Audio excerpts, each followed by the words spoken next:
असा माणूस सापडला तर ते मुलगा किंवा व्यक्ती किती मोठ्या बापाची असली तरी त्याला टायरमध्ये घेऊन असाच जोडायला सांगणार आहे की त्याला 10 पिढ्या आठवल्या पाहिजे.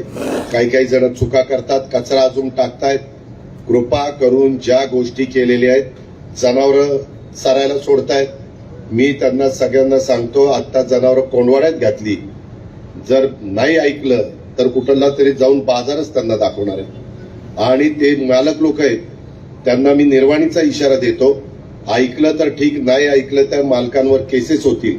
ज्यांची गाढवं आहेत, ज्यांची जनावरे आहेत, ज्यांचे काही इकडं तिकडं फिरत असतात, तुम्ही तुमच्या दारामध्ये काय बांधायचं ते बांधा, काय खायला प्यायला त्याला घालायचं ते घाला, परंतु काय बारामती ती काही चांगली करतोय ती काही सगळ्यांना मोकळी फिरण्याकरता नाहीये.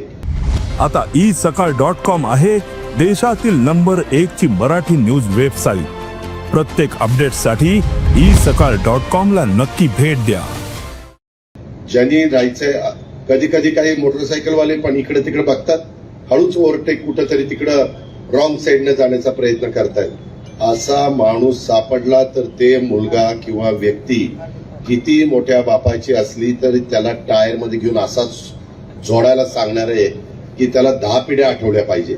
अजिबात नियम कुणी तोडू नका. मग तो अजित पवार असो, नाहीतर अजित पवाराचा कुणी आणखीन नातेवाईक असो, सगळ्यांना इथं नियम सारखे आहेत. मी जे करतोय ते आपल्या बारामतीकरांच्या करता करतोय, आपल्या सर्वांच्या करता करतोय, आणि त्याच्यामुळं अनेक जण प्रतिसाद देत आहेत.